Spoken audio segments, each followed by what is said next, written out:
and how do we incorporate that into the schools. So they're looking at it in a much broader sense. Okay, I'm going to open it up for my colleague now, and I'll start with Peter or Jim or anyone who wants to go from here up there, I guess. I'm happy to go second. One question I had was, first of all, it's a great presentation. Thank you guys for everything you've been doing so far. The presentation has to do with education, which is certainly more than appropriate. One question I have has to do with security. One thing you didn't mention had to do with I've heard mentioned throughout this process that school buildings nowadays are built in a way that that if something's happening, that sort of the other areas can be closed off or something. Is that kind of inherent in what you're doing here? Yes, certainly. And I will say that one of the topics we discovered or discussed earlier today in our working group meeting was setting the agenda for our next two working groups, the second one being safety and security. So a couple of things that we all, and I mentioned this today at our working group meeting, the concept of CPTED, crime prevention through environmental design. So there are the building and the parking and the access to the site gives high visibility for school administration to see somebody approaching the building. You can also design the site in a way that makes it hard for somebody to get close to the building in a vehicle, let's say. There are things like that. There are baseline things such as hardening the exterior of the building or the building envelope. We make sure that we use school guard glass, which prevents or delays intrusion by up to 10 minutes for an intruder. Obviously, there's a technological component to this and security cameras as well, but just environmental strategies with the site design, hardening of the exterior building envelope. Once you're in the building, the ability to compartmentalize the areas of the building. So if there is a breach within the building, through the activation of an alarm, doors can close. We're able to segment the building to make it harder to get into other parts of the building. So the whole concept is delay and deter. Right. And we'll be happy once we get into more concrete building plans to have another presentation to go over all the security components. Jeff, I don't know if there's anything you want to add to that. Yeah, just to touch upon it. Yeah, Justin, I think you basically categorized it pretty well. There's design techniques to implement early on in the design process, and then there's a series of technical pieces, whether it's cameras, hardware, access control, films, all those kinds of things. So both concurrently will happen early in the design is when it's critically important to get it right. So absolutely. Yep.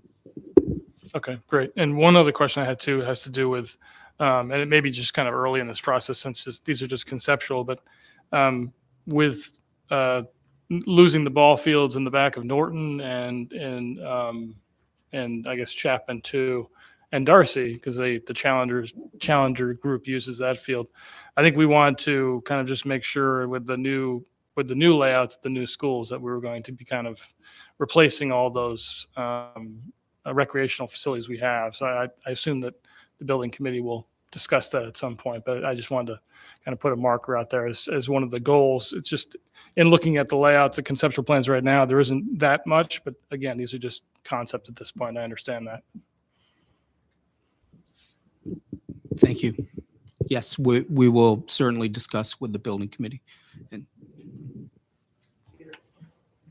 Thank you again for the presentation from all of you gentlemen. It's been very enlightening and helpful.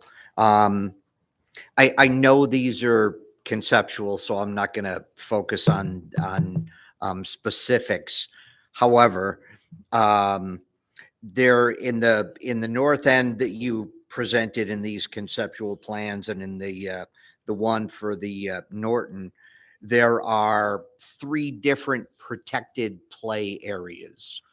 Obviously, that's something that you guys have done before. What is your concept of what a protected play area looks like? Thank you for bringing that up. That actually did come up at several of our working group sessions and our think tanks about basically their courtyards. They function for two different reasons, right? They bring natural daylight into all of the educational spaces in an efficient way. So that's why we introduced these courtyards. They're open air. The flip side of that is what we heard pretty loudly was the maintenance and maintenance aspects of it, and then the long term. What does it look like long term? So you'll see in the next revisions of the schematic designs and some options to articulate those courtyards in a different way so that they're easily accessible and low maintenance.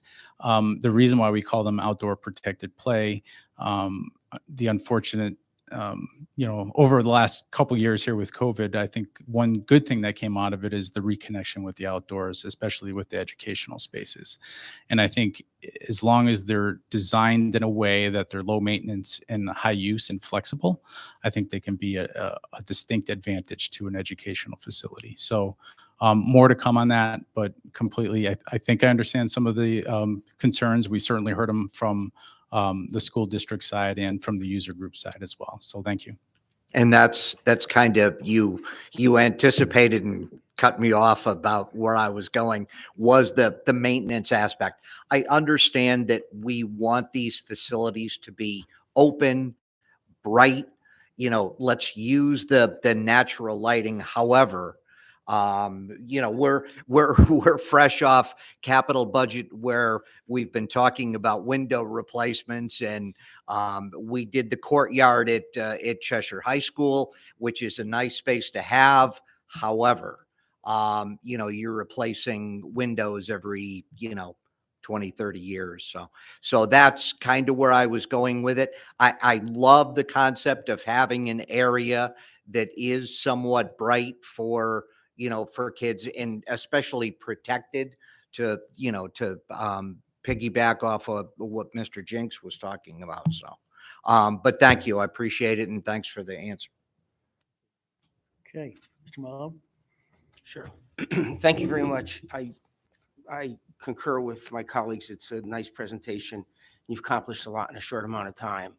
And I'm particularly impressed with how you've attempted to give each school its personality around, I think, input from residents. I really am very impressed that you've tried to, I think, create some similarities and some consistency, but you've given each their own personality, which I look forward to seeing how that's represented in the actual appearance of the buildings as well. I saw a lot of peak roofs and things when I looked at the North End site. Maybe that'll be reflected. I don't know how you'll do it with some of these shapes, but still, I think moving in the right direction. I'm just curious, and this isn't it all, I have no idea, but you mentioned Norton, you mentioned safe twice in the Norton mission statement. Why was that coming on? What do you intend by the word safe in that Norton mission statement? It's, again, you mentioned it twice, and that word wasn't mentioned in the North End, so I'm not sure what you were driving at there, what the concern is there. Was there something unique that was represented by the individuals or the neighbors there? So the mission statements themselves were a composite of all of the feedback and everything that was written down within the group. To be completely honest, I don't know why space came up or safe came up twice. But Yeah, I could. Is there something special they were concerned? Was it, were they concerned about safety more so at Norton than for some reason? I guess I would, my interpretation of the safe twice was there was certainly a more of a conservative tone to that think tank versus the North School. So I'm not quite sure it was directly related to safety, security. I think it was more about temperament of the types of spaces and the style. If I would kind of categorize it, does that help? yeah, I would definitely categorize it like that, but I will also note the distinction from the group of folks that we spoke with at Norton. We're replacing a facility that they're currently in. So I think there was a lot of background about where they're coming from and going to, whereas the north end, people are moving from one school to a Blue Sky, Okay. right? So I think that was probably reflective in a little bit more of the granularity that we received in some of the comments. So safe could have meant, hearkening to pick up and drop off or stuff like that. I had sons that went to Norton like years ago. I haven't been in there in years. I can't imagine what they're looking forward to with a new school. It must be really encouraging for them. Just a couple of minor things on the concept plans, as Mr. Jinks indicated. Whatever you can do to provide outdoor athletic space, I think is really going to be helpful. I think that was a good comment because we really need it. And I noticed there wasn't anything that was out other than a rectangular space here. I don't know if there's any opportunity for a baseball type space or something like that, if it can be built into the program. I know there's a need in that area as well. I did notice that in the Norton School, it looks like, and I haven't been involved, I know it's probably somewhat sensitive. You have 2 access points onto North Brooksville, I think now. And I'm not sure if your traffic engineers have looked at that, but you may make sure they focus on that before you get too far along. I think that one to the west gets close to some site distance issues, and that may not work as well as you think. So, and it looks like you have an athletic field up in front there that's surrounded by roads and things. I know you're trying to use the space, but just as you get further into this, maybe just give that consideration. And then also in the North End School, it looks like you didn't use Jarvis at all for access. I don't know if you might want to consider that if you talk to your traffic engineer, whether that's going to provide some value in terms of distribution of traffic and volumes. I know you have plenty of frontage there.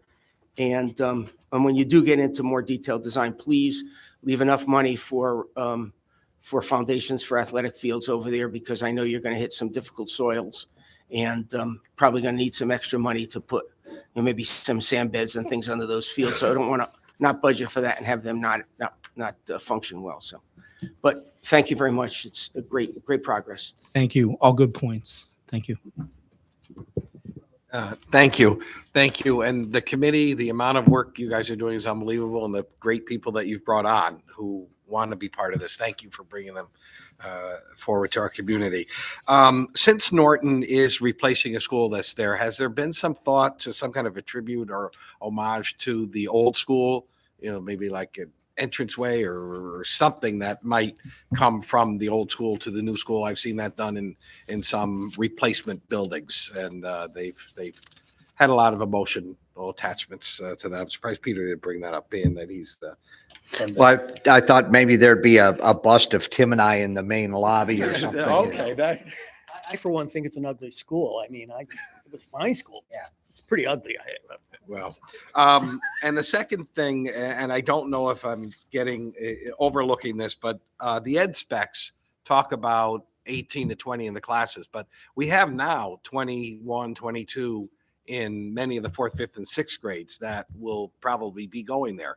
Should we be worried about that? Should that be something, the ed specs say 18 to 20. The reality is it's 20 to 22 for certain grades. And so I'm wondering if that makes a difference. If you're about 900 or 1,000 square feet, I don't know if it matters so much if it's a couple more kids, but if your area ed spec says 18 to 20 and the reality is you have 22 now, will that be an issue? Yeah. Just keep in mind, we're replacing Norton and Chapman with 2 much larger schools with more classrooms. And in the process, there will be some redistricting from Doolittle and Highland to even out the 4 schools. At the moment, this is based on the latest enrollment projections. The enrollment projections appear to hold it right now. We've talked to Dr. Solon and Vince Massiano about that. I think I mentioned to you last time, they've done a follow-up projection in March and plan on doing another one once school opens. But at the moment, we are right on track in terms of where we're supposed to be. All right. Thank you.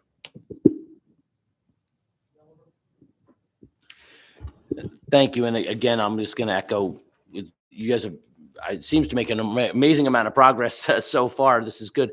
Sometimes these projects were sort of bogged down, and it's been really great to see everyone sort of jumped on and everything's moving forward. I just had a couple quick questions on obviously I agree with some of the things that have already been raised. I look at these, they don't seem to have a lot of sporting fields on them, or at least maybe those are just, we'll get to them eventually. We do have some need for ball fields. And I know, for example, there are ball fields at Norton, which don't seem to be being carried forward into this, but maybe that is something that's going to get put in. And there's not really a lot in the way of sporting fields on the north end field either. But obviously, that one I'm going to be a little more worried about, because some of that water is going to come up real close to the back of the school. But hopefully we can, if we have the land, that is something that outdoor playing areas is something that we always need in a town like this, where we have such a high percentage of students and kids growing up playing sports. Expect as they expand, we need more areas to do that. And so if we can incorporate them into the school areas, that's always important as well. And I just have a quick question for you on the conceptual plans. J is considered specialized education. And so what does that mean? Is that like art classes and other things like that? Or Specialized education is resource rooms. So think speech, language, OTPT. So one of the things you'll notice that those are represented in yellow. Yep. So the concept is that we are positioning these closer to the learning communities to help support both push in, pull out resource or special education. So specialized education reads special education. Okay, thank you. I just wasn't sure, and I guess that was my follow-up. Is that obviously I assume that has some factor in it, but I was curious if it also included other things. And also conceptually, like, for example, does it make a difference, in your mind? Because you created obviously sort of two slightly different conceptual plans. The north end has more of a, so we have two of those courtyards in one in that, whereas in the north end, the Norton School only has one of the courtyards. Does it, what factored into sort of that? Do we need two courtyards, or is it here we've incorporated what would be the other courtyard now as more of a basketball / arena type thing in the Norton School? So the generation of the two courtyards on the north end school really was because of the introduction of the pre-K. So that you have an extra grade level. So what we're trying to do is create these grade level learning communities so that there's some identity and separation in the building itself for these grade levels. So the introduction of pre-K added that square footage that gave us the perimeter to do that. Will it stay exactly as shown? Not likely. It'll be massaged as we move forward. So they may, we are looking at some options to maybe not have them enclosed, but open up more like U-shaped so that you can get access to them a little bit better. So, but the primary reason was because of the additional grade level. Thank you very much. Ms. Pavano? Thank you. Thank you.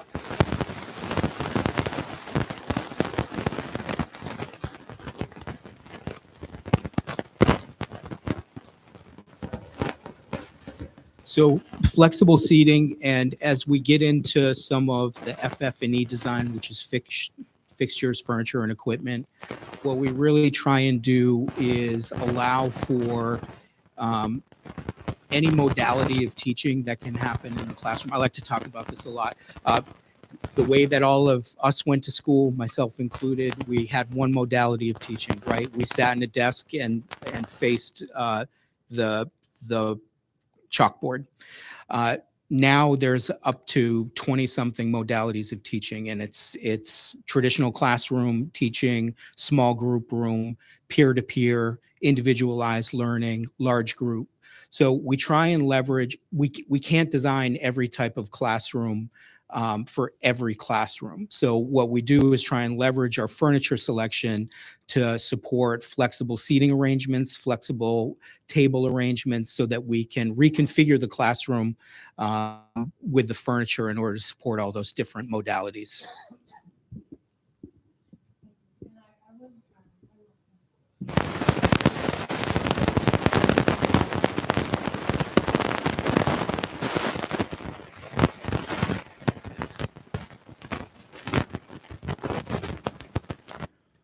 Okay, I had a few more questions if I may. Again, it's been an excellent presentation. I didn't say that with my first question, but clearly it's been an excellent presentation. I guess it's not my role to comment so much on the mission statements, but they're evident in your report. And I did see one word lacking, and you don't have to answer this, but challenge is not entered in any of these mission statements. And I don't know when kids begin to be challenged. I know we obviously have to deal with safety and things like that. And I know we have dedicated teachers that are, of course, are always challenging their students. And certainly kindergarten challenges are different than fourth grade challenges. But that's something that I think Cheshire schools have always done. And would hope to see that in the future. The other thing is, I know you're aware of the purchase of 1180 Jarvis, which is a big chunk on Jarvis Street that is now more fortunate that the town's going to own. And that, how could that calculate into your rearrangement of an access plan? Because I think that is an issue. And I know particularly in that school, you basically have two schools that are attached to each other. And that's the challenge I know you have to recognize. But I think you're facing a traffic study, which is probably going to be pretty demanding, I think. So there's that. And the other thing is, are the sites complicated or are they not so bad? I know you've been handed the sites and we're not making a change now, but do you see anything that's made it a little different than you might have hoped for? We're not changing it, and you know that, but it's just a curiosity. And you could answer that, and then I have one more. So from a site perspective, challenges on the site, topographically, these are pretty ordinary sites, and I don't mean ordinary in a pejorative Right. term, but they're not complicated, Okay. right? Obviously, on North End, we have a floodplain and wetlands that are to the eastern portion of our site that we have to contend with.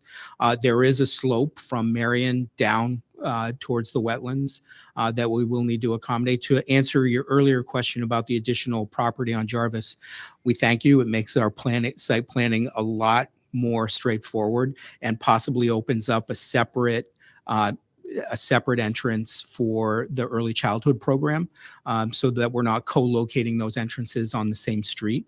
I think it makes the planning effort much more sensitive to that demographic in the building. With respect to the Norton site, one stipulation that we will mention regarding the site plan that's part of your presentation is, since we've received the survey data, we do have kind of a pocket wetland in the northwest corner of the site that we will contend with, which means that where we're showing that footprint of the building likely is going to slide to the Oh. east a little bit. Interesting. But beyond that, from access to utilities, topography, unless you disagree, they're pretty They're not bad. amenable sites. Okay, well, that's terrific to know. Now, I wondered, because there's been several comments from my colleagues regarding the ball fields. I'm wondering if you've presented basically what's part of the educational plan as opposed to what the municipality uses. Is that essentially why you've limited those spaces to what they are? Because that's part of the ed spec, so to speak?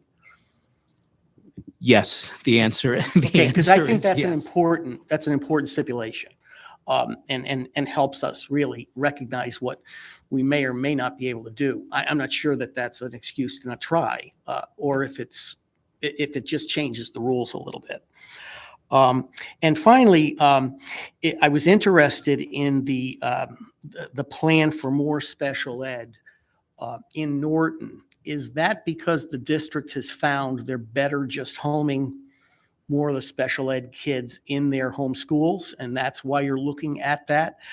Do you have an explanation for that? So I'm going to take a crack at it, but I'll ask Rich if he can backfill any of the information. My understanding is that a lot of these ABA classrooms are located in Highland.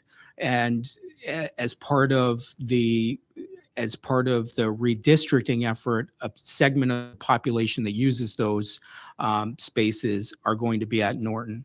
So through speaking with the special education representative that's on our working group meeting, there's a need for diversity of those spaces within the district and specifically the Norton population. Right. So, And I believe they're already transitioning some spaces to those schools now. correct. So it's clearly a need that's timely as it's being addressed now. Well, with that, I think it probably. Absolutely. I just wanted to follow up on a question that Mr. Bari raised relative to the class size as it relates to the classroom size. We do understand that there's a desirability to hold class sizes where you've discussed them. And we understand that's, that is something we'd like to accomplish. But there are times when, because of changes in enrollment over short periods of time or whatever, that you may need to increase those class sizes. It was my understanding, and I'm not sure if I misunderstood from earlier discussions with representatives of the education department, that the program is based on those class sizes around 18 or whatever, but classrooms could accommodate more students. Is that correct, or am I misinformed? That is correct. Okay. The current quantity of classrooms reflects an 18, whatever the ed spec says, 18 to 20 students per classroom. We've had significant conversations as part of the working group about what happens in the bubble grades. Some every once in a while there's a grade cohort that's like the snake that swallowed the deer, right? It's working its way through the I'm sorry for the visual, but it's working its way through the school. So it's gone into our learning community planning, where rather having one grade level be a learning community, we are planning on having up to 2 as part of the same overall partitioned area, so that we may be able to facilitate a grade level that may need an extra classroom. It's 3rd grade this year, 4th grade next year, to be able to have that flexibility between grade levels within a learning community to support the bubble classroom. Well, that's a slightly different answer than I thought I was getting. So I just want to make sure. Are the classrooms capable of accommodating more than the 18 students? Yeah, when you're planning a school, you may use a planning number, and that's what you're talking about. In reality, the students don't come in that configuration. Yeah. So we know that one year you may have 100 first graders, the next year you may have 115, which means that you're going to have slightly bigger classrooms one year than another year. When it gets over a certain size, you may have to create another section. Yeah. But there's always flexibility, and those numbers are going to go up and down. So you may see some class sizes some years at 16, some years at 20, and it depends on the number of students in the grade level. And yes, the classrooms can accommodate more than the 18. And I understand you uses might the have an extra planning number. classroom at times as well, but the classrooms themselves, if they had to, can accommodate more students. Definitely, yes. Not that we desire that. It's just, I just want to make sure we So, weren't, I'm sorry if I took us down a tangent you there. went a little further, but Yeah. that's okay. I mean, So the size of the classrooms in the educational specifications, about 890 square feet for a typical classroom. Though the ed spec says 18 to 20, we've worked with districts where that number is 26. in Okay. that same space. In that same area of space. It's a Okay. little bit tighter, but it can accommodate that level. All right. Thank you. You more articulately asked the I question. don't know. I It just took want to a make couple sure we're, versions to get the we just want to make sure we have that. No, So no. that's right. This is a public meeting. We're not suggesting that 26 students will be But in. it might have to happen some year.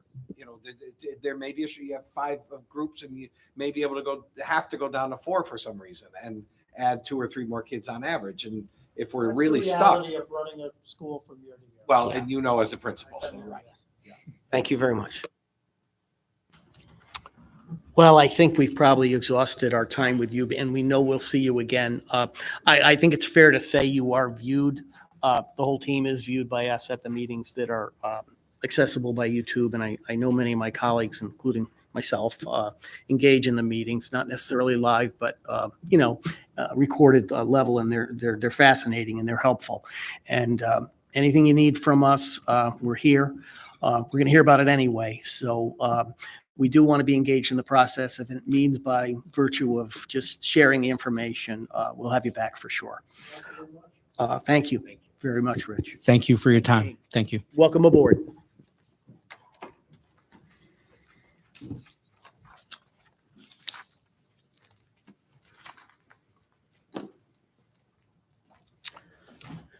Okay, on the agenda, we also have under old business, a Bartlett South update. Not sure you have one to present, but if there is anything, go ahead. Yeah, just very briefly, we had our monthly project meeting. It's the first Tuesday of every month. We had it last week. Things are progressing on time and on schedule, on budget and on schedule. Again, working through some submittals for our design team, our construction administrating team, and things are going well. You'll see some updated renderings that I have in the town manager's report. We anticipate putting some construction screening up in the coming weeks. It's going to give some more visuals for folks because obviously, understandably, a lot of questions as construction is fully underway, and also at the pool and other places where people commonly are asking, what's the finished product going to look like? We have an updated website that I referenced in our last council meeting, and we're trying to drive folks to that additional information. But things are going very well, and look forward to providing more updates in the future. Mr. Bowery.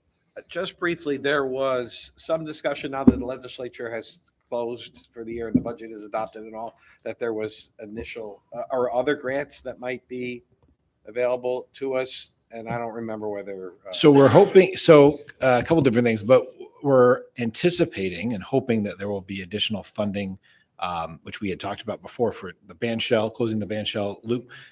We're anticipating that will be on the June bond commission agenda. So we're waiting to see for that to be officially scheduled. Okay, so it wasn't waiting for the for the budget to be adopted. It was waiting for the governor to put it on the agenda of the bond. Right, which we're hoping is going to be at the end of the month. But we have all indications are we're still on track.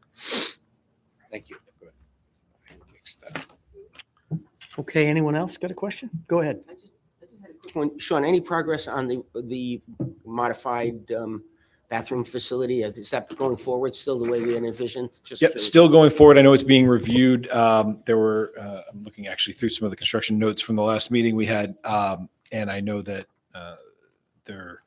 we had a few questions about some capabilities, but everything, I know the design is being submitted, and I know that our engineering team is looking through and making sure it fits everything, but everything looks good so far. No surprises. I know they're starting to look into the building permits and everything else that they'll need as well. So should have an update on that, I think, by the next meeting, a little more certainty that final bathroom design is the way that we are officially going. Essentially, what we're seeing as we drive by is drainage processes and things of that nature. They're moving dirt around, digging trenches, assuming they're going to be putting in drainage. Is that? Absolutely. So one of the main areas you're seeing, if you go into the park, right, towards the pool, on the right there, closest to the pool, they're starting with the section that is going to be the turf field, the 2 practice field, and the 1 full-length field across the middle. That has a drainage system all the way around. It's basically a square, and you'll see it actually when we get to the town manager's report with some of the newer renderings. You can see, but mostly what they're working on right now, and then again, that comes with soil compaction testing and materials testing. And we talked a lot about some of those real technical things at our last meeting on site. And yes, basically that takes the drainage, around and outside of the turf field and away, through the drainage system there. And yes, the area that we were at for the groundbreaking last month, as you kind of came across that first dirt area, that's going to be the new entrance to the new parking lot. So a lot of the materials you see piled up there are sub-base materials for the parking lot area that form sort of that L off the main drive into Bartlett, and then eventually out back to the new right turn in, right turn out exit across from Elmwood, which will be constructed. So most of what you're seeing now, they're starting with the turf field, and they are they will then move their way towards the rest of the facility, kind of ending with the Great Lawn and the band shell area. Mhm. Okay. Anyone else? Thanks for that report. We now are going to move along to new business. First item under new business is approval of the Regional Water Authority and Mill River Watershed Association to install medallions on catch basins in the Mill River and Willowbrook watershed. Mr. Malone. Thanks, Tim. Be it resolved that the town council approves resolution number 061323-2. Be it resolved that the town council authorizes the Regional Water Authority and Mill River Watershed Association to install, quote, drains to Long Island Sound - no dumping medallion on about 100 catch basins located in the Mill River and Willowbrook watershed in Cheshire, as outlined in the proposed and attached plan. Second. Thank you for that. Thank you, Mr. Talbot, for the second. Any discussion? There is an illustration that's interesting.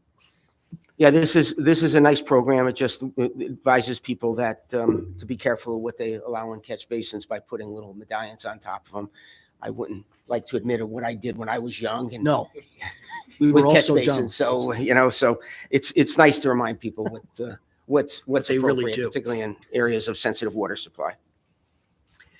When do they start?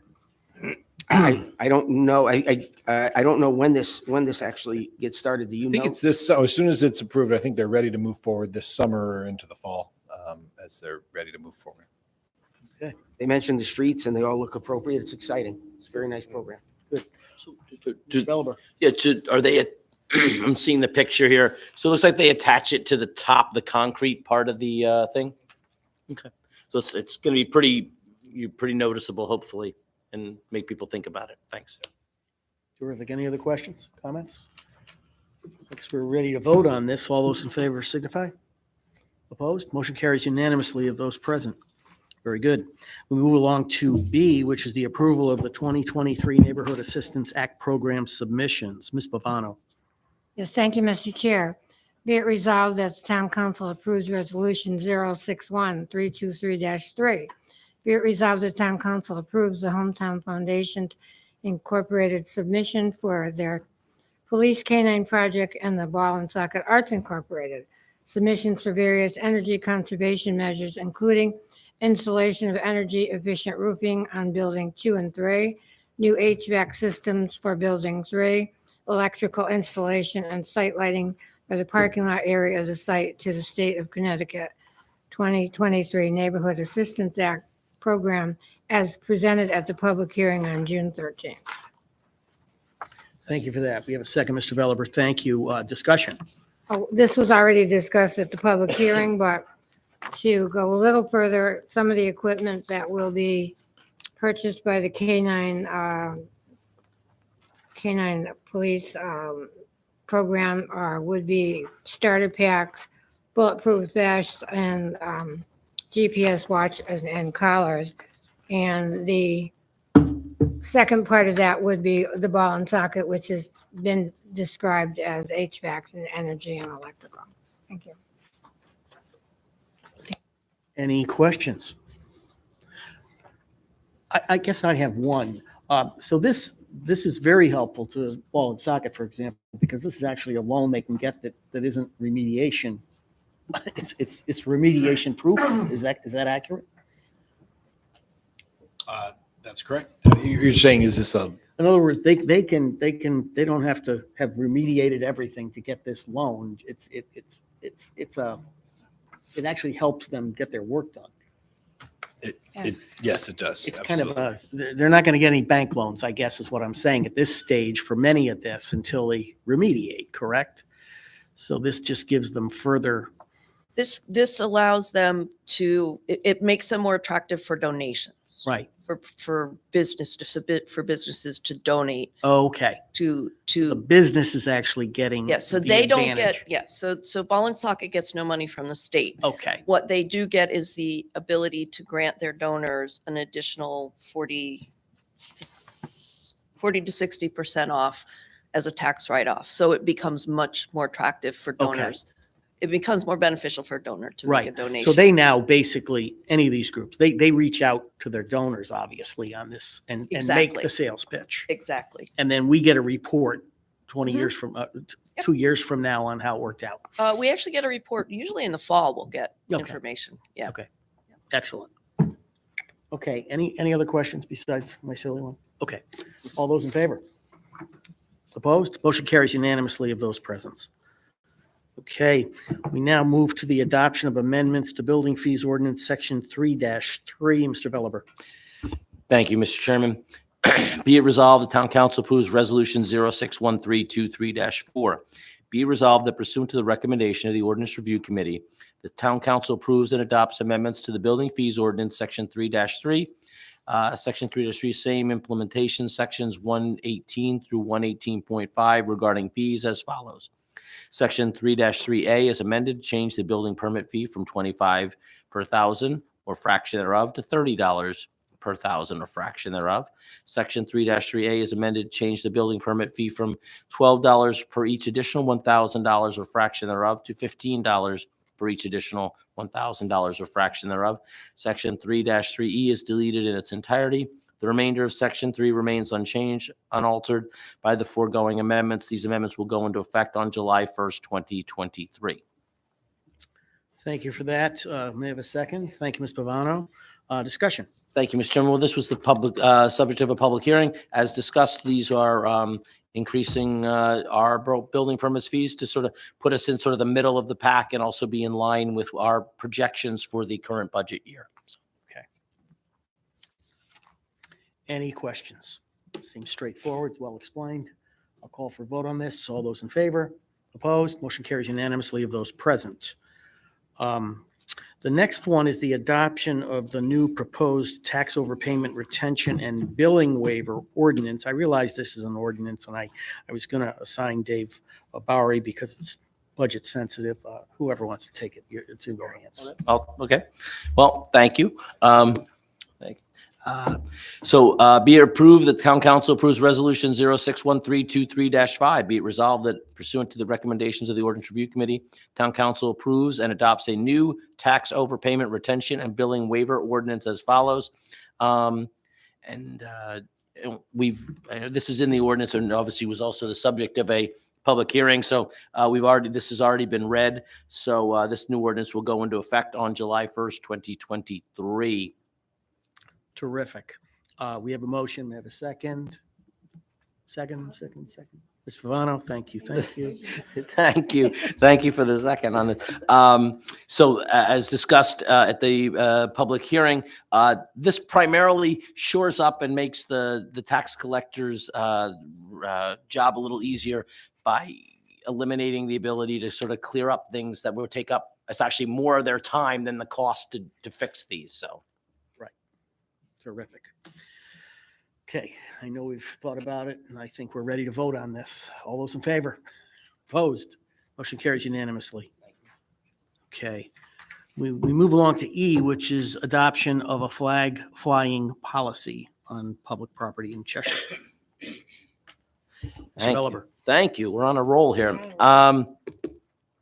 So be it resolved, the Town Council approves Resolution 061323-6. Be it resolved that pursuant to the recommendation of the Ordinance Review Committee, the Town Council adopts the following policy related to the display of flags on town-owned or maintained properties. The policy shall be effective as of July 1st, 2023, and remain in effect until modified or terminated by the Town Council. The policy would be that no flag other than the flags of the United States of America, State of Connecticut, and Town of Cheshire may be flown or displayed on any properties owned or maintained by the Town of Cheshire with the following exceptions. A, for any property owned by the Town of Cheshire used as a veterans memorial, the following flags may be flown at the discretion of the Town of Cheshire.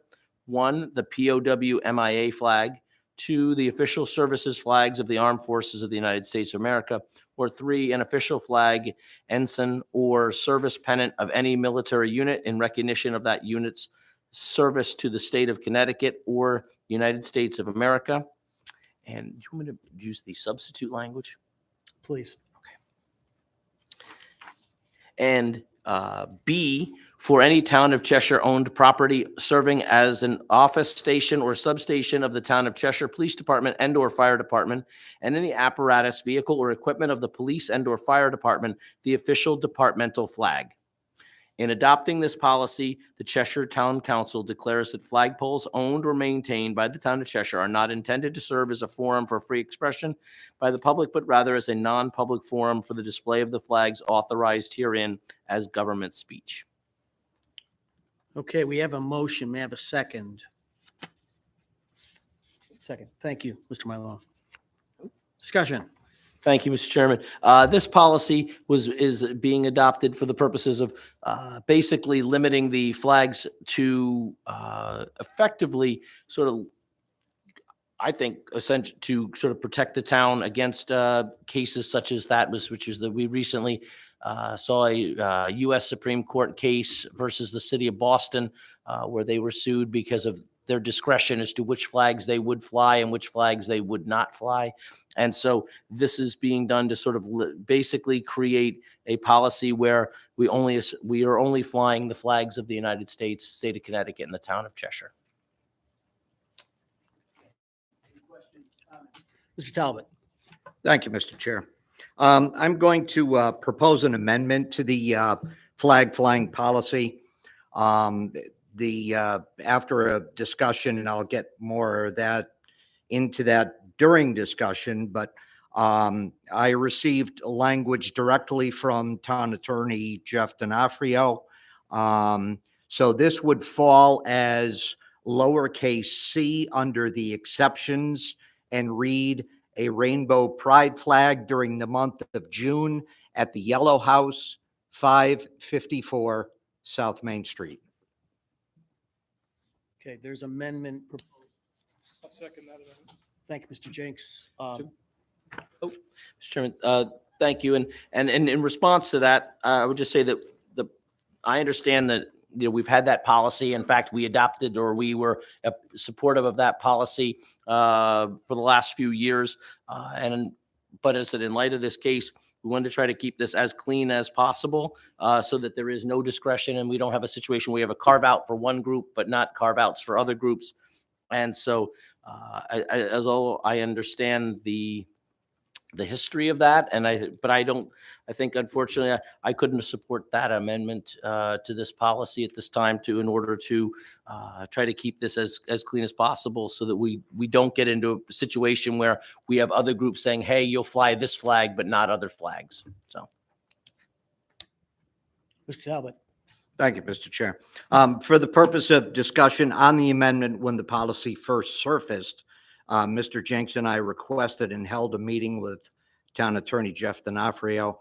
It was our intention to find out if we could still allow the Gender Sexuality Alliance, the GSA at the high school, to continue to fly the pride flag at the Yellow House as they had done for the previous couple of years. We were assured by Attorney D'Onofrio that this carve out, the exact wording presented by the town attorney, which was part of the amendment, would in no way put the town in jeopardy or make Cheshire liable, which we were told was the sole intent of this policy.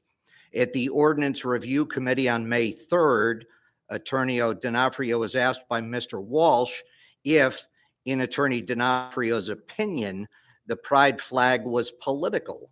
Attorney D'Onofrio responded that it was his opinion that the pride flag was not political. I would urge my colleagues to accept this amendment as presented, and if there are any questions, to please ask the town attorney so that they can be assured that this is an acceptable carve-out to this policy. If I may speak to that, I can't speak for Jeff D'Onofrio, but I can tell you right now, it's absolutely political, along with just about everything else that flies above and beyond the Stars and Stripes, state of Connecticut, and anything else. There is a special month for just about everything in the state of Connecticut and across the land. They used to be days, now they're months. They become very political. I, for one, as a representative of people in town elected as you are, feel that we're not here to fight those fights. We are here to govern the community we are in. We fund organizations that help with those fights because these are social impact types of issues that are confronted in our schools. Adequate funding is clearly made to those departments. Every one of us approves budgets based on what we understand are issues can become crises for individuals. I think there's no loss of the understanding of these issues, but there is nothing in my estimation gained from banners that change every year and become this, that, and the other thing. And these are very complicated issues for society. And I do not want to be aligned with flags that just create tension, and they are very political. The thin blue line flag is associated with conservatives. The others may be associated with other think tanks, so to speak. We have elected leaders in state capitals across the country. They can make these decisions. We don't have to agree with their decisions or align ourselves with those decisions without being supportive of members of our community. I want to take the politics out of flagpoles in the town of Cheshire. That's my sole purpose. And I think for anyone who hasn't seen how political this is, they've ignored Target, who is the subject of massive stock market crashes, Bud Light, any number of things. And this could happen in other ways. Both groups decide, oh, we're going to boycott. I mean, I don't want to be a part of that. I don't want to be aligned with that kind of tension. That's my personal view on this, and my, I guess, disagreement with the town attorney, which I think is reasonable to have a disagreement with the town attorney. Just to be clear on a couple of things, okay? The question that came up in the ordinance committee about whether I thought the rainbow flag, there's a number of pride flags, and we've been talking about the rainbow flag, right? It wasn't a question of whether I thought it was political as much as I thought it was representative of a political group, because we talked about other examples of flags that are representative of political groups. And my response was, it's not a legal opinion. My personal opinion is that the rainbow flag is not representative of a political group. That doesn't mean whether you fly the flag isn't a political issue, because any flag that's flown on public property is government speech and therefore becomes a political issue. That's the whole idea. The Shurtleff versus Boston case that David Veliber referenced is a case that came out 13 months ago from United States Supreme Court on appeal from the First Circuit Court of Appeals, where the city of Boston had exercised discretion to refuse a Christian flag from flying because they did not have a policy that that got them into viewpoint discrimination. That's what you can't do. You can't have content-based, viewpoint-based discrimination. So if you don't have a policy and you say yes to everybody or no to everybody, you're fine. But if you don't have a policy and you say yes to this one and no to that one, then arguably you're engaging in content-based viewpoint discrimination, which violates the First Amendment of the Constitution. That's what you can't do. So the idea behind having the policy that I created is mimicking the state capitol police policy that governs flags that fly over the state capitol. So we know that that policy is okay. And we know that a number of other towns, including the town of Berlin, have adopted this policy. Amending the policy to provide for adding the rainbow pride flag in the month of June at the Yellow House is a legitimate use of the council's discretion in creating a policy if you, as policymakers, decide to do that. So I give legal opinions. I don't give political opinions about whether you should or should not. I mean, because there was something in here that has already been amended, right? In terms of what can be displayed on from first responders. So those are policy decisions. Those aren't, I can tell you whether or not a proposed policy is likely to withstand strict scrutiny if it was challenged on a constitutional basis. I can't tell you because I'm the only one up here that's not elected. It's not my place to tell you whether this is a good idea or not. That's what you have to decide. But either policy, whether amended or not, is adequate from a legal perspective. Okay. I will also mention one thing because the chief of police I came by way of the knowledge that the chief had been asked to remove a thin blue line flag, I believe by a resident. And he moved it inside. Now, it wasn't a policy of the town to fly that flag, but it bothered somebody. And he responded by removing it inside. And I don't think there's any flagpoles inside. I don't know that we need to create a policy on what's inside a building. But what's on a pole in front of a building that's on town-owned property, I think we have the right to make a policy. And the policy presented is the one I would personally support. There's an amendment now, so we're in the amendment acceptance or rejection mode, I guess. So, Mr. Mylan. Tim, if that's all right. I respect what Peter has brought forward as an amendment. I understand, I think, a little bit as to what he's trying to accomplish because there has been some history there. That having been said, and regardless of whether it's legal or appropriate, I believe I would support this policy without the amendment because of the simplicity of it, the clarity and simplicity, and not to be discriminatory to anyone or not to be not inclusive of everyone. But once we open the door to anything that's not what we've identified in our base policy as a flag, I think we begin to, even if it's legal, we begin to take discretion away from that decision-making process, and I don't think it's appropriate. So I would only support the original motion, not the amendment. And again, not because of legality, just because I think that's the fair way to do this right now. Right. Understood. Mr. Jenks. Thank you, Mr. Chairman. Yeah, I mean, I think it's clear that from a legal standpoint, we can do this. It still remains a clean policy where we carve out the yellow house for the flying of the pride flag.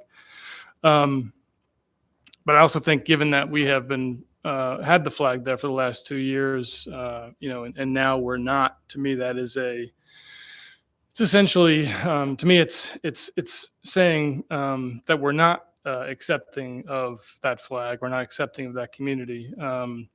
The pride flag is about hope. It's about peace. It's about several things that I happened to notice in the vision statements today from the schools, actually: acceptance, belonging, respect, community. That's what the pride flag's about. Whether it's political or not, I don't know. I mean, some people don't like it. Some people, support it. I guess that makes it political. But, it's, I think it's a time for us to show our values and allowing the students to fly the pride flag at the Yale House is a way for us to show our values. So I am absolutely supportive of the amendment. And as I said, it's clear that legally we can include that and still have a policy that enables the town to disallow other kinds of flags and statements that are not going to be appropriate.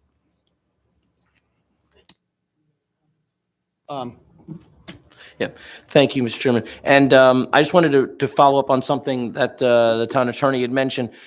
The original draft that had come out of the Ordinance Review Committee had included some additional language in there regarding that would have allowed flags honoring or recognizing first responders. And for the purpose of the policy, first responders shall mean police officers, firefighters, emergency medical technicians, and paramedics. And I think in consultation with some other members of the council, I think we decided that we wanted to go with the substitute language, which was to remove that language from this in order to create the cleanest policy we could. So that way, if we were going to extract and take that exception out, then we didn't want to add other exceptions back into it to create as clean a policy as could. And going back to the comments made by Councilman Jinks, my concern would be, yes, a few years ago, we did have the policy where we allowed the pride flag to be flown at the Yellow House. And I thought, at the time, that was something that was a good alternative to, a good compromise to where we were at that time to discuss it. And it's been something that has occurred. In fact, I was there and attended that opening, that initial flag raising there at the Yellow House. And I think that was a great opportunity, but things have changed since then in light of this Supreme Court case. And I although it's possible to create that carve out, I don't think it's appropriate to create that carve out because it then eliminates the cleanness of this policy and creates an opportunity for other groups to come back and now say, well, you have this carve out, where's my carve out? And so this is not, for me, this is not about anything about, eliminating any one particular group's ability to fly a flag. It is eliminating the concern or the discretion on the part of the town and opening the town up to liability. Mr. Bowery. I'm torn on this. I'm not going to support the amendment because the very fact that we had to use the word carve out means it's unfair. But Mr. Jenks made a good point that if we want to show what our community stands for. So I guess the best way at the moment is to sanitize the rules and make it where it's on the government polls. It's nothing but government, the bodies that the representations represented by the flag that we support. But this is local government. I don't have a problem with us saying that we support different groups. I don't have a problem with supporting Pride Group. I don't have a problem with supporting Right to Life Group in January, which is Right to Life Month. That shows we support our most frail residents and our most innocent, helpless ones. I don't have a problem with those things, but I can't support something that we have to describe it as a carve out because then it's an exception already. So I won't support the amendment, but I would support further looking into this so that we can show that we as a small community can have aspects that represent our community. Maybe we can have the police flag. Maybe we can have the Right to Life flag. Maybe we can have the Pride flag in settings that are appropriate and yet to be determined in a policy. I think I won't support the amended return for that reason, amendment. But I think in every way, I read a proclamation tonight on Flag Day this year. And the second line reads, whereas our flag is our nation's symbol of unity, freedom, and equal rights for all. There's 3 colors in that flag. I don't know how good it gets to have the American flag. And I, every day, do my darndest to love my neighbor as myself. That's just an old thing we're supposed to live by. And so I am not transformed by not wanting a pride flag. I mean, I think the greatest pride we can show as Americans is to honor the American flag and the great state of Connecticut flag. That, to me, that's it. I mean, we're the Constitution state. It's not like, and then getting back to my original argument, we fund adequately, I believe. We'll be purchasing a property using ARP funds to enhance the programs that are under great demand delivered by our Human Services Department.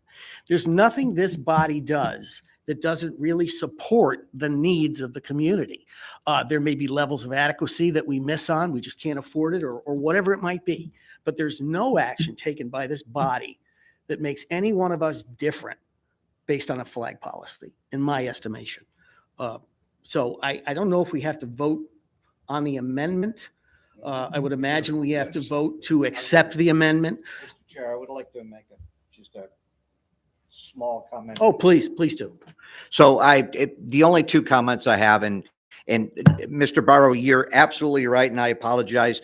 Carve out was my term. It probably should have been grandfather, because the fact that it had been there the 2 previous years.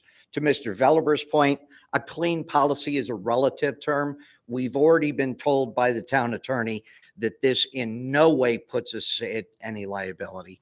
I'll stop there because it's just going to be repeating.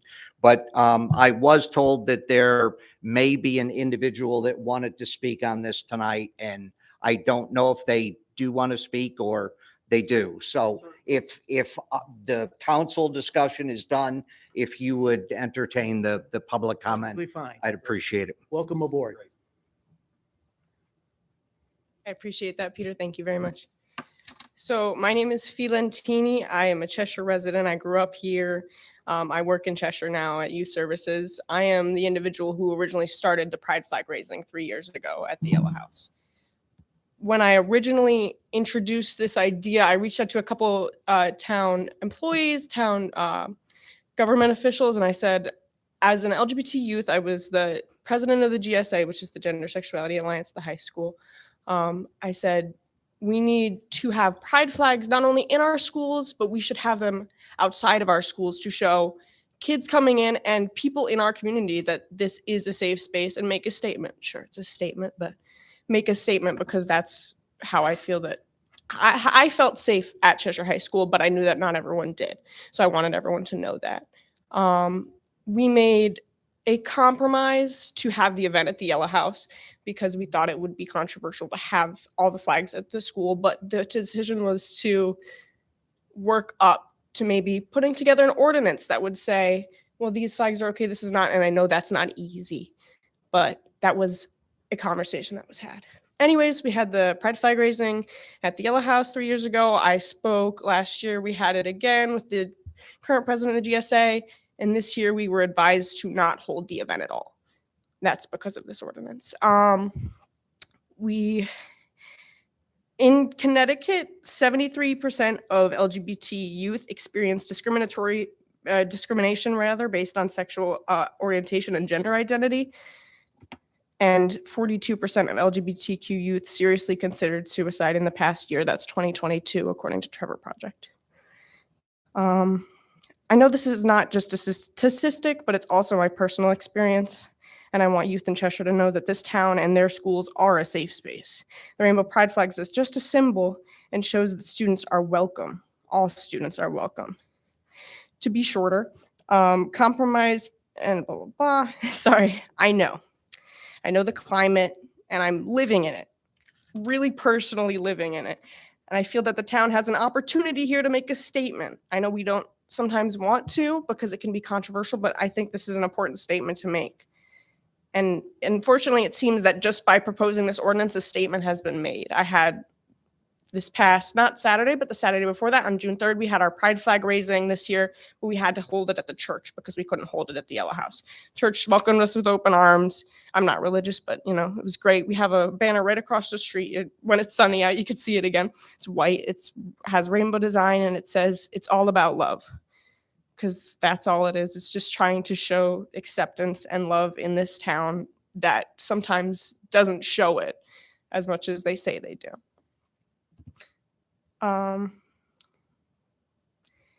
In the current language of the ordinance, without the exception proposed by Peter Talbot, yes, it's easy and it shows, yeah, American, and we don't have to deal with any of the controversy.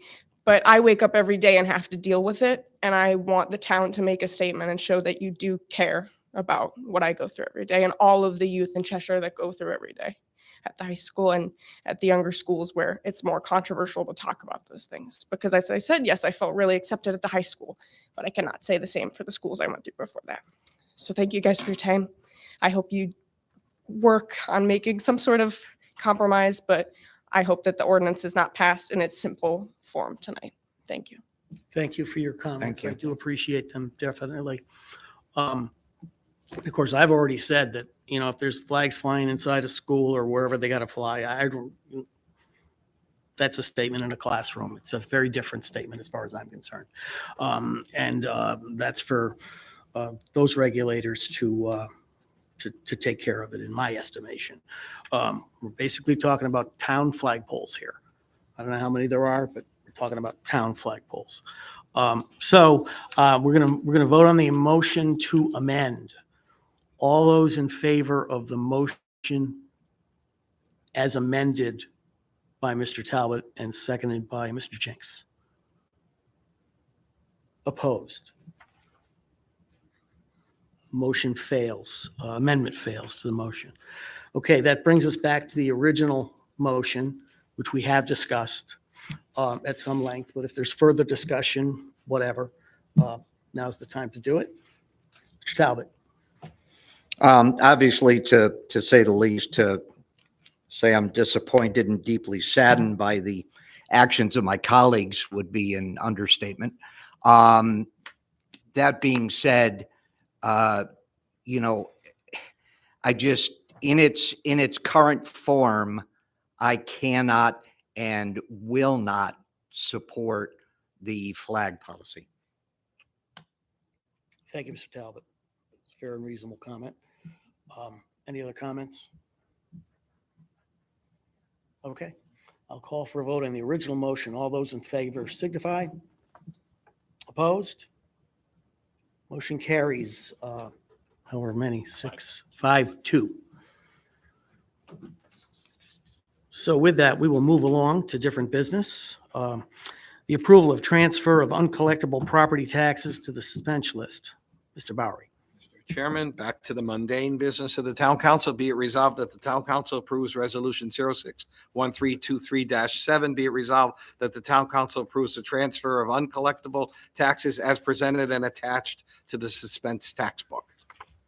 Okay, we have a motion. May I have a second? Ms. Pavano, thank you for that. Discussion? Briefly, just under $10,000 that we're moving to the suspense list. Doesn't mean we won't collect it if the opportunity happens, but it's just not realistic to leave it on the books as money that's expected. Gotcha.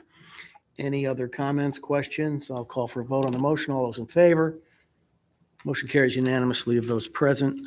We now move to H, which is the approval of the purchase and lease agreement for 1180 Jarvis Street. Mr. Bowery. Thank you, Mr. Chairman. Be it resolved that the town council approves resolution 06-1323-8. Be it resolved that the town council approves a purchase agreement for the property located at 19 Wallingford Road per the terms presented, and authorizes and directs town manager Sean M. Kimball to execute any and all documents necessary to complete this acquisition. Be it further resolved that the town council allocates $400,000 from the capital non-recurring account for the purchase of this property. Okay, we have a motion. May I have a second? Ms. Pavano? Okay, discussion. You referenced this earlier, and this has been a discussion of several council meetings, and it's to purchase this property with the intent of renovating it, and which really won't need as much renovation as could be necessary to make it an expansion for human services and a. Well, not this one. This is 19 Jarvis Wallingford Street. Road? This is Jarvis Street? I moved Wallingford Road, sir. I'm sorry. You did indeed. You did indeed. My apologies. That's okay. Circled the wrong one. And I think this is addressing a need, both space here in Town Hall and the programs for that department, and the ability to expand programs for that department, as we've done with the budget, will now be able to match with the space that's necessary to fulfill their plan and mission. Thank you for that. Any other comments, questions? Whatever. Thanks for straightening me out. Okay, all those in favor of the motion before us signify. Opposed? Motion carries unanimously of those present. Now we move along to H, which is the approval of purchase and lease agreement for 1180 Jarvis Street. Mr. Bowery. Thank you, Mr. Chairman. Be it resolved that the town council approves resolution 06-1323-9.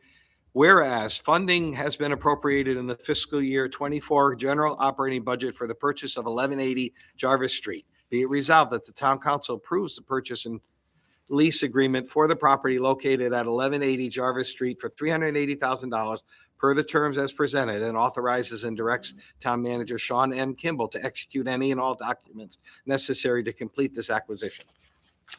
Have a motion, second. Mr. Villabur?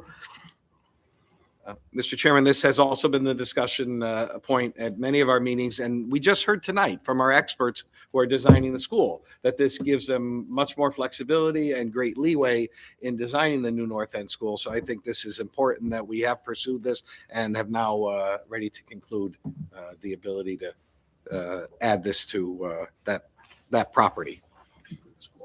Mr. Jenks?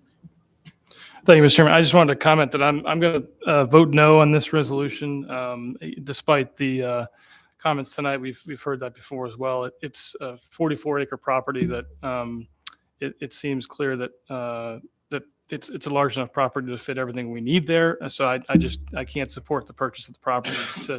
I think it's a half acre or something to add to it, but I know I'm very much in the minority in this situation. So just want to let you guys know that I'm voting no on this resolution. I think it's fair and reasonable not to agree on that.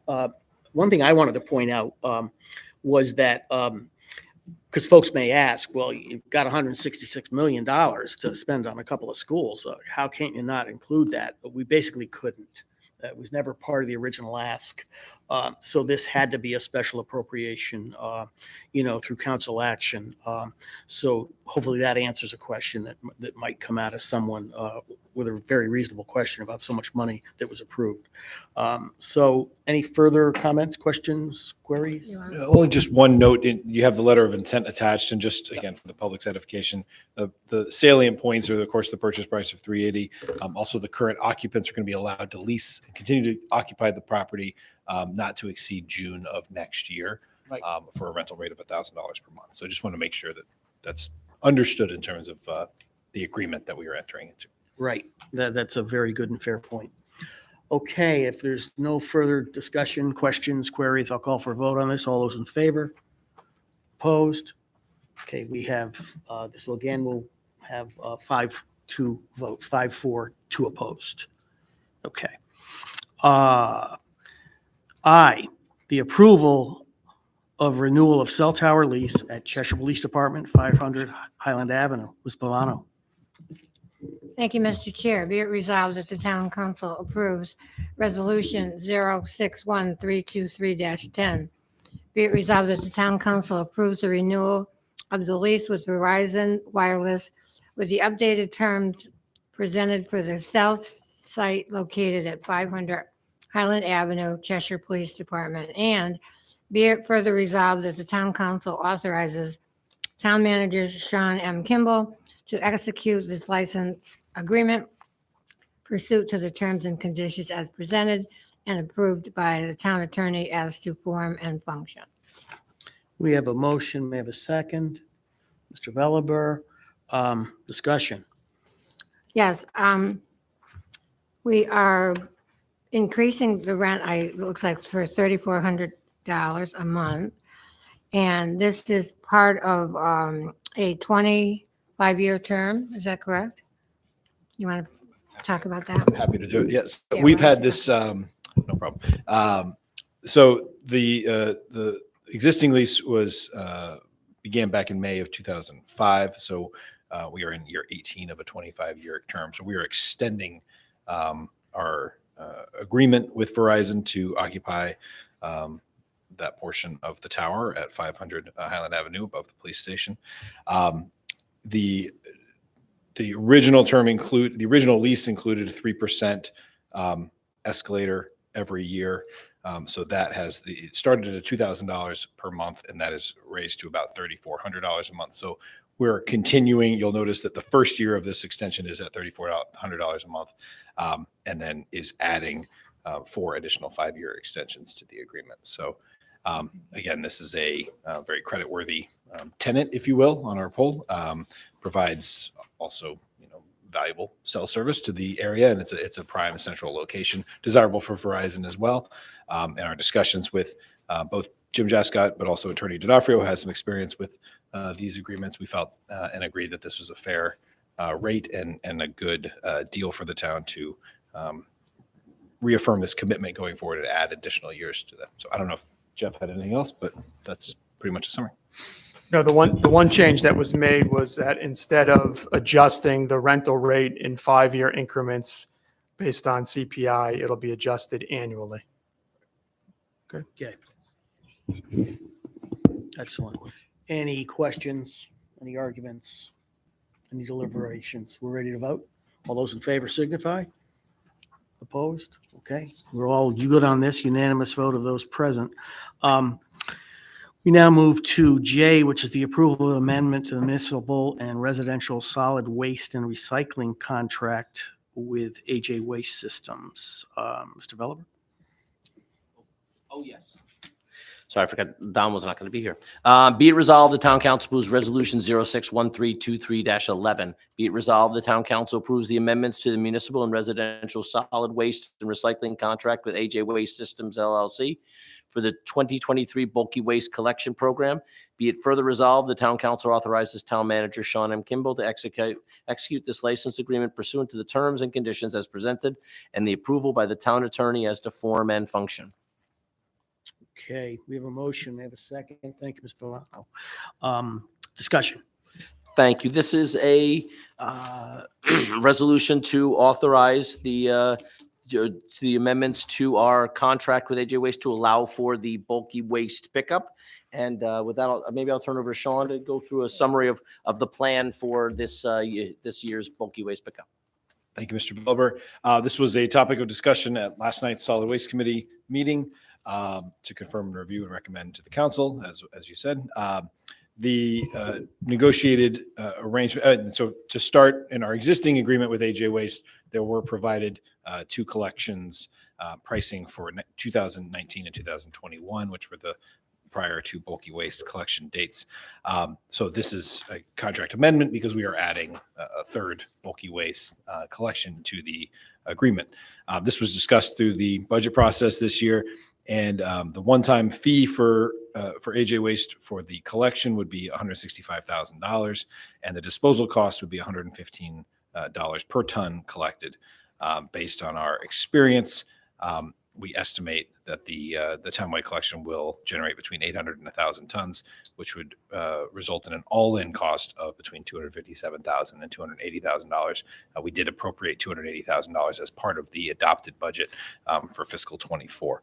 The proposed schedule, as again discussed by the Solid Waste Committee last night, is to begin the week after Fall Festival. So that Monday is Monday, September 11th. That is for the section of town that has the Monday normal trash collection. And then you'll see there, so the following week would be Tuesday collection, followed by Wednesday, Thursday, and Friday, which would be the week of October 9th. And then if necessary, an extra week, the week of October 16th.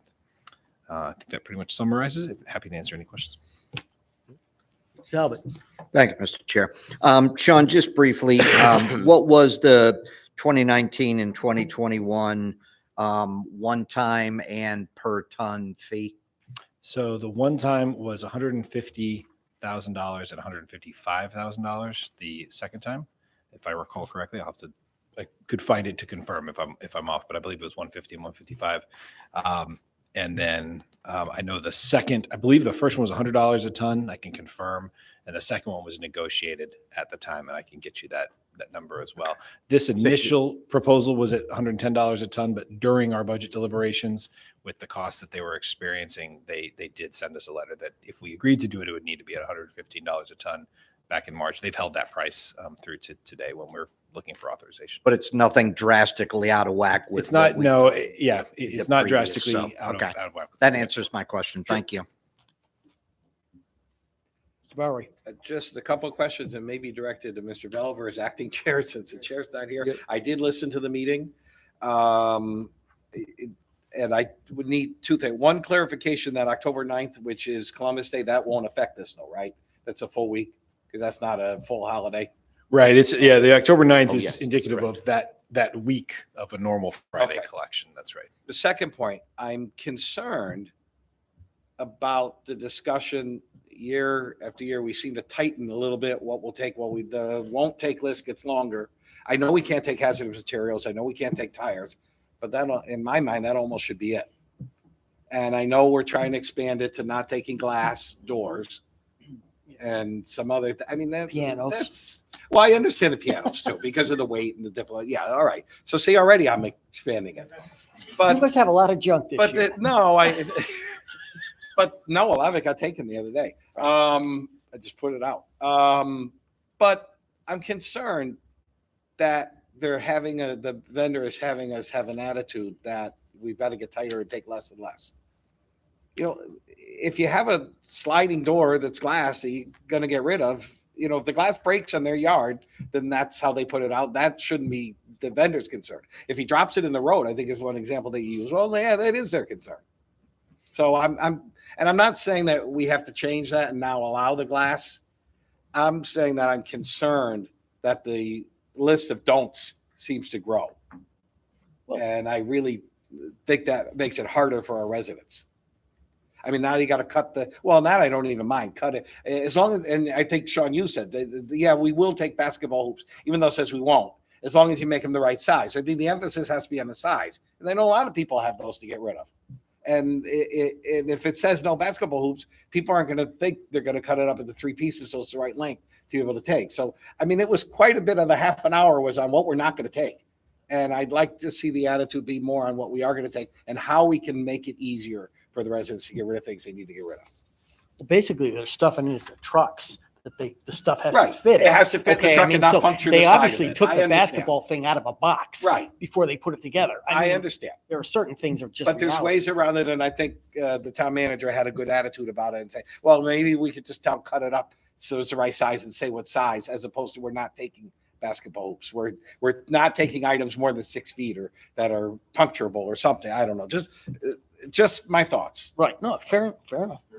No, definitely. And I know the solid waste committee is going to be discussing that a little further. Again, that list doesn't really come for full approval. It's sort of something we get guidance on Right. and we'll circulate, of course, before it goes out final.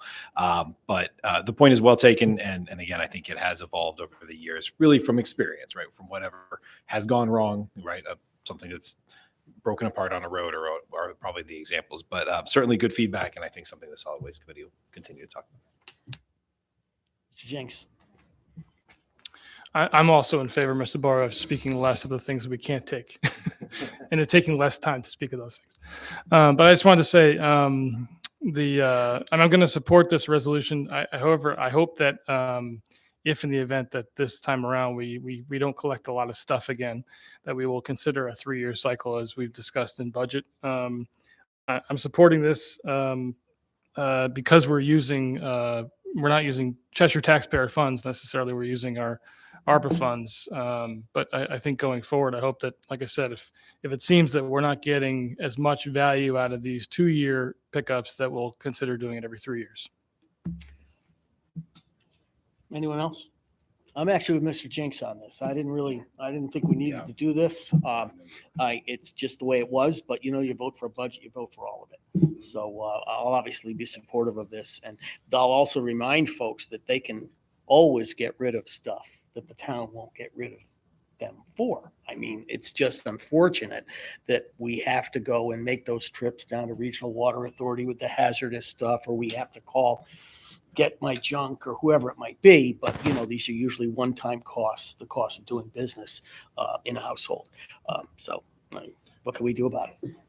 Just want to also stress that, that we recognize, right, the issue with some of the things that can and cannot be included. But we also want to point out on the list, there's also a lot of things that can be addressed in other methods. Through the town has mattress recycling and they have electronics recycling and other events where some of the things that can't go into the bulky waste can still be addressed. So we do have other avenues for people to get rid of them. And we tried to schedule them sort of shortly after the bulky waste pickup, so that the things that they can't get rid of there, they have an opportunity to get rid of there. So the number of things that they can't actually, find some home for is very limited. And AJ Waste, they do have the opportunity. People can take stuff to AJ Waste on a regular basis on Saturdays or whatever, take it down there. So so there are ways to get rid of some of those things, even if you can't put it out for bulky waste pickup. Ms. Pavano? I think that the council has been very generous with bulky waste, and I'm glad that we've been able to do it. But next year, we are not going to have the ARP money, so I think that we as a council should look at this and perhaps do it at least maybe on a 2-year basis, maybe not 3 years, but I think we need to look at this next year. Thank you. Okay. I'm sorry I spoke before the last words. I thought we had been through that. I'm sorry, My- sorry. My complete No, apologies. no, that's your. Okay, so, Inspired me. there you go, that's fine. I'll call for a vote on this. All those in favor signify. Opposed? Motion carries unanimously of those present. Well, that brings us to the town manager report and other communications. We'll start with the town manager since he has the most to communicate and it's timely and appropriate. So go to it, Sean. All right, thank you, Mr. Chairman. So you'll have in front of you the copy of the monthly town manager's report, in addition to the attached departmental reports. Just a reminder, June is dog license month, and so please encourage, if you have a dog, come to the town clerk's office to renew your dog license, and you'll see the link is available there. I'm very pleased to announce the hiring of our new Director of Human Resources. We are going to be having Jamie Lemaire join us as our Director of Human Resources. Jamie is currently the Director of Personnel and Labor Relations for the City of Torrington, where she's worked for the past 3 years. She graduated summa cum laude from the University of Hartford and also earned a law degree from Quinnipiac University. And Jamie will be starting with the town on June 26th. And we were very, very, very excited to have her on board. Not another lawyer. No. And furthermore, we have Bartlett Beats concerts. Happy to announce they will be July 21st, 28th, August 4th, and August 11th.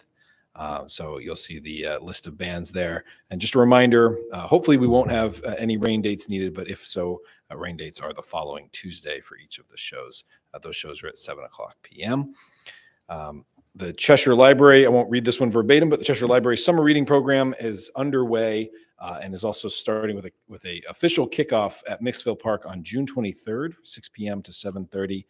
You'll see there that we will have crafts, games from Cheshire Parks and Recreation, lawn games for young and old, and an outdoor scavenger hunt, as well as a multi-instrumentalist and Connecticut's first state troubadour, Tom Callanan, will entertain with traditional songs and stories. This is, again, as I said, the kickoff to the summer reading program, which this year's theme is Find Your Voice, sort of a Little Mermaid connection there. And you'll see some information there about joining this year's summer adventure with respect to the summer reading program, which runs from June 1st to August 12th. And again, a few pictures here in this month's report.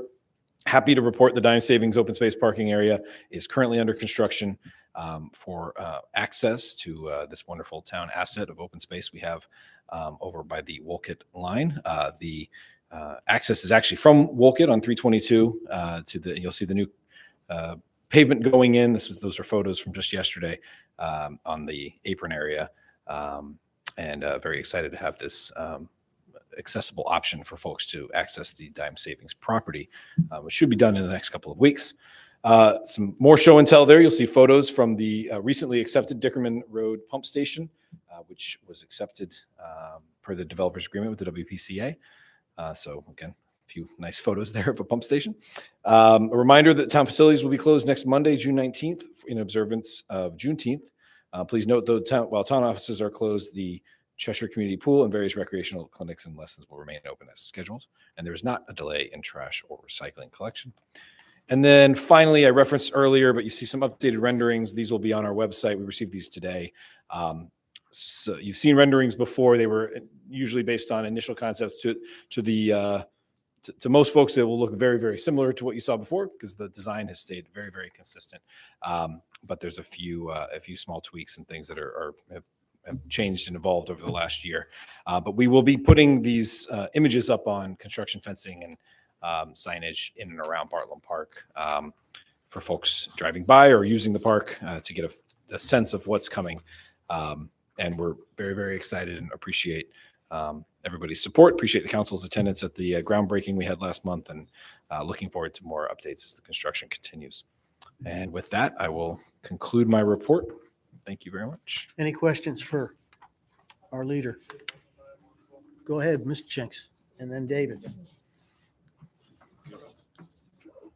About the dime savings, the parking lot, Sean.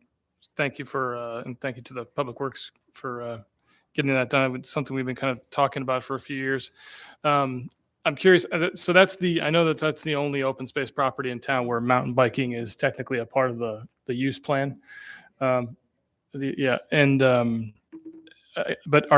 once the parking lot is done, are people free to use that property now, even though I know that the property hasn't been improved in terms of trails or anything like that at this point, but people are free to use it to mountain bike now, right?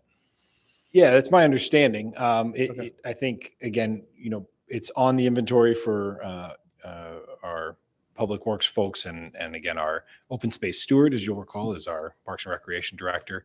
In terms of mapping a network of sort of, relatively approved areas, I think some of that work is still ongoing and in need of sort of formalization. But yes, the intention is to have this asset, more accessible to folks. Right now, people are still accessing it, to be clear. Now they're just not able to do so in sort of a parking in a safe area in terms of a designated area for the open space access. So yet there's no restrictions that I'm aware of in terms of limiting access at this point. All right. Thanks. Mr. Felber? Just 2 quick questions. One is, you're speaking of cell towers. What is the status of the tower on Academy Road? Has there anything happened with that? Because I know the cell reception around here is not very good. And I always thought we were sort of counting on that Academy, the tower behind the Methodist Church there to be online. And I was just curious whatever happened with that. I'll have to follow up. I mean, I know that went through the Connecticut Siting Council for approval. I believe it received all of the approval. So there may be something within, I'm not sure the timeline between the church property there and over behind Hillside Cemetery, right in the back there. But I'm not aware of the current status, so we can certainly. I was just curious because it seems like the reception in the sort of watch factory town hall area is not very good cell wise, and I figured that was going to be cured by that tower, and doesn't seem if it's online, it doesn't seem to be helping that much. Yeah, I'm not aware, but I'll have to find out. And the thing is with the Bartlett Beat concert, are they all what's the plan for these? I know in the last couple of years we've had one concert be sort of in the area approximately. Where is that the plan again, or is it going to try to, now that we know we're going to be doing that, we're going to keep everything on this side now that we're probably most of it's been fenced off. So I guess we can't really do the concert. Can't do it this there. year, and probably not next year either, depending on the progress there. But no, that area will remain. So that you're correct. We've done one last 2 years. We did one concert, kind of sort of representing where the future band shell would be. But at this point, that's all very much an active construction zone. So all 4 will be on the north side of Bartlett Park, where they were traditionally. With the stage and everything. The stage, right. Parking is a little more limited in terms of access. The Millings lot, as we call it, is of course part of the construction zone too. So we will have to have probably a few more folks parking on the other side, over Cheshire High School side. But in the summer, that's usually okay. So thank you. Any others? I had a question, Sean. Number one, I know Dime Savings is an incredibly memorable name for a property that's been renamed. And just put that in your spell check. But that's just a little jab. But it's not the Dime Savings property anymore. Oh, don't be sorry. No, but it's it is still one of those things. There's a The Dime Yankee Savings has Expressway. been gone for Okay. forever. And it's a name that has stuck. it has stuck, and it's still stuck in sort of internal documents and whatnot. So by the time there's it comes just no through, question yeah, about it. How longer than the bank was. it Well, the bank's probably been true. gone for a long time. I think there's a dental office there now. But it's all very interesting. But it's great to see the progress. I do think that is terrific. And what else did I want to ask you? It seemed to me there was something else. But I guess I talked myself out of it with my comment on the Dime Savings property. So if there's nothing further, you also have in your packets, the police and fire reporting. And is there anything else? Financial report. Thank you, Mr. Jascott, as always, for that. And we'll move along to the reports of the committees of the council. First of all, I'll give you a referral. There's a referral of the review of the ordinance section 14-1F2 regarding performance bond requirements. This goes to the ordinance review committee. And there's a referral of the senior library associate technology job description to personnel committee. I just remembered that question I wanted to ask you, Sean, if that's okay. Yeah, and I remembered it because I just observed it today. It looked as if there was additional work going on with the parking at the library. Am I correct? Or is there something that's going on with the church right now? Or So some of the work that's being done right now, I know they were replacing the heads on the light poles in the back. There's new lighting in the back. If you remember previously, there used to be a light pole in the middle of the parking lot, and unfortunately, it did get hit by a snowplow one year. And so we can have adequate coverage of lighting from the periphery of the parking lot. okay. And so I know that yesterday they were doing work there. I didn't go by today. So Yeah, I that didn't might be notice it. it yesterday. Saw But the it rest today. of the paving project and the curbing and That's all everything done. should be all done. And it's Okay. been very well received, I will say. If anyone has had a chance to just circulate through the added spaces. And again, I think the improved visibility particularly when you're exiting, for anyone that's left the library in the old exit area, is much, much improved. So we appreciate everyone that worked on that project. And of course, the council's support in funding it. Thank you. I think you've given me something to satisfy miscellaneous. Oh, okay. First time ever. That's good. So I'm going to now move to miscellaneous and appointments. We'll start with liaison reports. Any reports? No Report? The Economic Development Commission, the Economic Development Director has been working very hard, and the Chamber on getting the Business Appreciation event back again, and it's next Friday, not this Yep, Friday, the right. 23rd. Yep. At Elam Park, 7:30 in the morning. Hopefully, most of you can Yeah, attend. hopefully you can It's a attend. nice thing to do with all the new and expanded businesses we have in Yep. town. It'd be nice to have that. And it's been a while. I mean. It's been, this In before COVID. 2019, because Yeah, the since COVID. June of 20 wasn't able to take place. I'm So looking this is forward great. to attending. I think it'll be terrific. I thought I had. I'm just saying. Oh, okay. Oh, okay. Oh, okay. I see. I got it. John? Peter? No report. Jim? Good. I wasn't at the most recent beautification committee last week, so I was out of town, but I'm sure they did some good work there, right? Right, Andrew? Our last meeting of Public Safety Commission, so there was some discussion about ways to improve safety on the trail and to get more police patrols out there. I think everyone knows that the police department has several bikes, but the scheduling of that is somewhat fluid.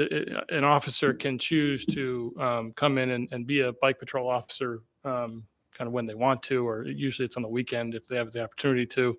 But the police officers' bikes are in some disrepair. But there's also some discussion about if they had e-bikes, would that encourage more officers to take advantage of that duty? And they thought perhaps that the police department's liaison that was there thought perhaps that was a good idea. So there's some discussion of perhaps trying to find a way to fund a couple e-bikes or use some of their funds to look at getting e-bikes for the police department. So that's just a discussion they had. I don't think it's necessarily a budget request forthcoming, but that's what they talked about. So That's a good idea. Okay. So do we have, what about the committees of the council? Did I miss that? You went right by it. Yeah, I We did. were happy about that, so we'll go home earlier. Oh, yeah. Okay, I went to referrals. Oh, I see. I knew I got screwed up there somewhere. I apologize. Well, I will have the chairman's reports out of order. Okay. Anything to report? Thanks for the referral. I'm sure you're happy. And budget next Wednesday. Budget next Wednesday. Mr. Malone, you had no report. You did Mr. Talbot? Nobody. We're all clear. Okay, good. That was easy then.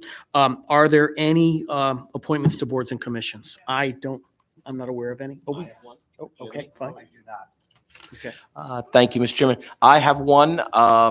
the appointment of Jane Bate which is a new appointment to fill the vacancy of McGeary on the, tell me they at least put the commission name. Oh, there it is. Thank you. Performing and Fine Arts Commission. Okay. Yes, so Jane Bate to fill, new appointment to fill a vacancy of McGeary on the Performance and Fine Art, term of office from present to 1/31/26. Jane is a Republican. Heck of a piano player. Yes. I will second. Okay, so we have a second. So I'll call for a vote. All those in favor? Motion carries, I believe, unanimously. Yes, I'm going to oppose. Oh, fine. Okay. Okay, fine. So the motion will pass then. I should ask for opposed. I didn't see the hands go up. So motion will pass 5-2. Okay. Boy, this has been an exciting night for opposition. Or that we had some, I mean. Anyway, we now move to town attorney report and communications. No report. Oh, Thank boy. you. Thank you. We'd welcome one, but if you don't have one, that's fine. Council communications, I would like to point out that I did receive a communication. It came from the Cheshire Public Schools by way of Jeff Solon. I'll read the letter. Mr. Slocum, Chairman of the Council, regarding administrators' negotiations. Dear Mr. Slocum, please be advised that pursuant to Section 10-153D of the General Statutes of Connecticut, the Cheshire Board of Education will be commencing negotiations with its administrators' bargaining unit. Please advise as to whether the town council wishes to meet and confer regarding these negotiations. As the fiscal authority, the council is also entitled to have a representative present as observer during the negotiations. If you intend to do so, please let me know. I did let them know that we welcome the opportunity.